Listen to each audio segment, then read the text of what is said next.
ఇప్పటికి కూడా మొన్న ఎన్నికలు జరిగితే 23లో టీడీపీ పార్టీ ఇక్కడ పోటీ పెట్టలేదు. ఎందుకు పెట్టలేదు? రేవంత్ రెడ్డి గారికి సహకరించడం కోసం టీడీపీ పార్టీ పొత్తు పెట్టలేదు. ఇప్పటికి కూడా ఇక్కడ ఈ రాష్ట్రంలో కాంగ్రెస్ ఉంది, దేశంలో బీజేపీ ఉంది. కానీ సఖ్యత వీళ్ళిద్దరికి శత్రువుగా ఈరోజు బీఆర్ఎస్ పార్టీ ప్రతిపక్ష పార్టీ మీదే ఈ రెండు పార్టీలు కుట్రలు ఉన్నాయి. అధికారంలో ఉన్నటువంటి రెండు పార్టీలు కొట్లాడుతుంది బీఆర్ఎస్ పార్టీ మీద. కాబట్టి ఈరోజు వాళ్ళ కుట్రలేంది? దానికి తోడు ఎవరు అందిస్తున్నారు? రేవంత్ రెడ్డి గారికి సహకరిస్తున్నది చంద్రబాబు గారు. కాబట్టే చంద్రబాబుకి ఈయన రేవంత్ రెడ్డి గారు నీళ్ళ హక్కును వదులుకొని ఈ రకంగా రేవంత్ రెడ్డి గారు సహకరిస్తున్నారు.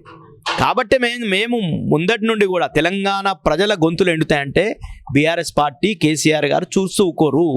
100% మేము ప్రజా పోరాటం చేస్తాం.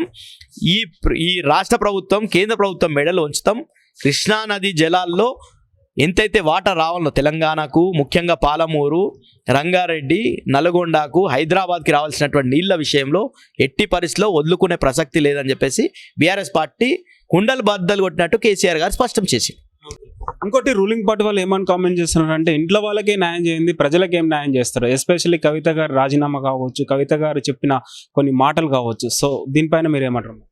సరే, ఇది కుటుంబ సమస్య కాదు, ఇది రాజకీయాల్లో ఇట్లాంటివి పాత్రలు ఉంటాయి కొన్ని. విషయానికి వస్తే ఏంటంటే గతంలో కూడా కేసీఆర్ గారిని ఎదుర్కోలేనటువంటి వాళ్ళు ఈ రెండు పార్టీలు కూడా కేసీఆర్ గారి కుటుంబం ఒకటిగా ఉంటే ఎదుర్కోలేమని భావించినటువంటి రెండు జాతీయ పార్టీలు కుట్ర చేసి కొంతమందిని మనం చూసినాం గతంలో కూడా. ఈరోజు కేంద్ర ప్రభుత్వం ఏ రకంగా చేస్తుంది? శరద్ పవార్, అజిత్ పవార్ పంచాయతీ ఏంది? ఉద్ధవ్ ఠాక్రే పార్టీని ఏ విధంగా చీల్చిండ్రు?